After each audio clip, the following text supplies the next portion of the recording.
जो होते हैं ना वो भी बदल देता है। हो सकता है आपने सी क्लिक किया, उसने ए दे दिया, तो पढ़ लेना, ठीक है।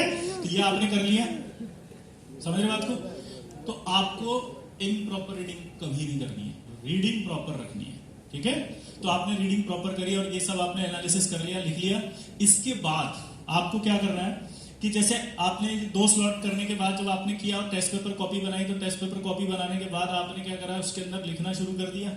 लिखने के बाद आपको 2% निकालनी है। एक जो आपकी आई, मान लो आपकी परसेंटेज आई सपोज 50%। अब हमारी जो परसेंटेज आती है तो हम क्या सोचते हैं, और पढ़ूं और एक्स्ट्रा पढ़ लेता हूं।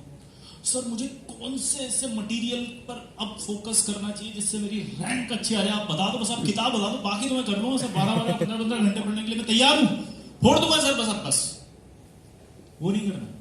पहले इंश्योर करना है कि जितना आपको आता है उतना तो कम से कम पेपर में अटेम्प्ट हो जाए। आप समझ रहे हो बात को। तो आपको क्या करना है, एक आपकी जो आई और दूसरा जो आपकी आ सकती थी वो परसेंटेज लिखो। समझ रहे हो बात को।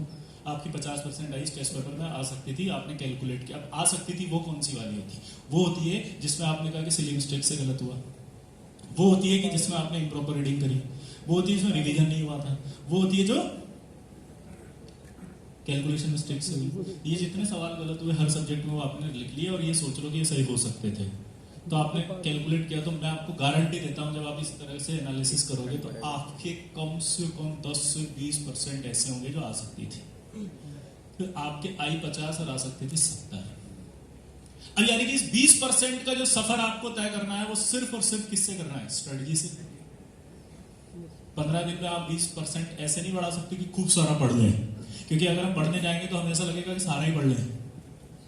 आज की भी स्थिति ऐसी है, अगर आपसे एक पेपर देके फीडबैक करवा लें कि भाई कितने चैप्टर आते हैं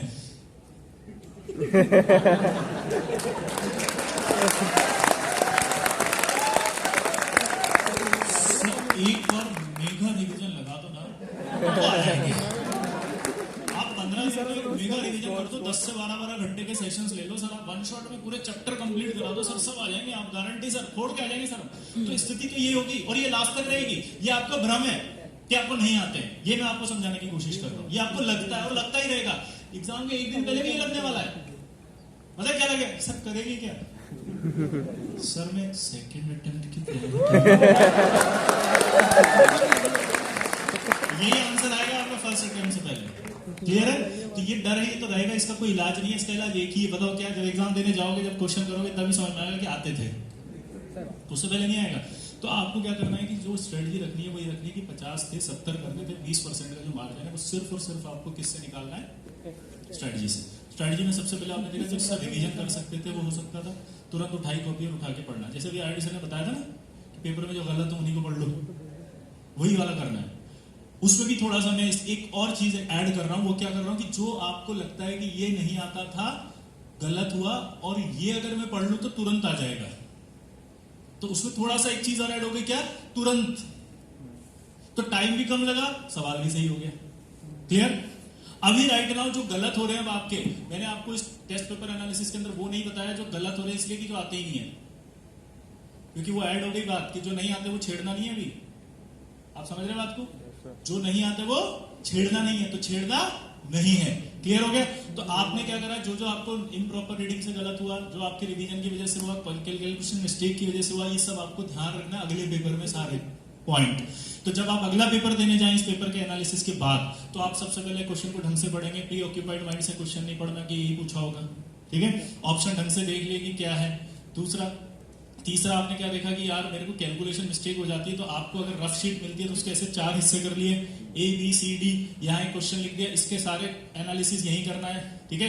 इसका यहीं पे करना, इसका यहीं करना, इसका यहीं करना। इससे फायदा ये होगा कि यहाँ कैलकुलेशन मिस्टेक अगर हुई तो आपने खट से यहाँ देख लिया, क्योंकि कई बार हम क्या करते हैं कैलकुलेशन करते करते करते करते लास्ट एंड पर पहुंच जाते हैं और मिस हो जाता है, तो वापस से शुरू करना पड़ता है।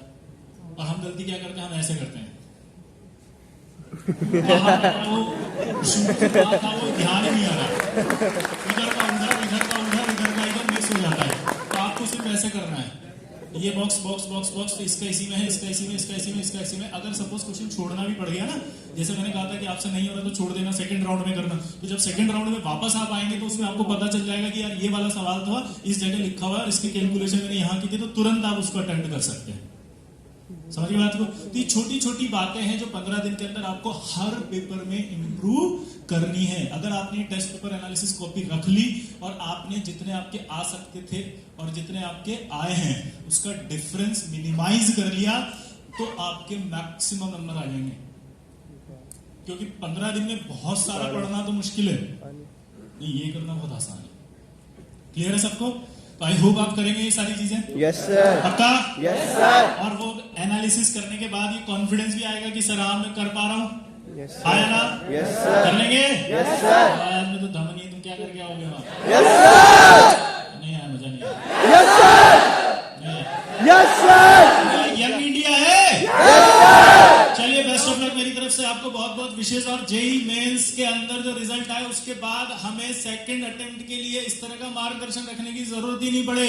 सीधा जेई एडवांस के लिए बात हो, सीधा सेकंड पेपर के लिए बात नहीं करेंगे, प्रॉमिस करो। Yes sir. चलिए बेस्ट ऑफ लक।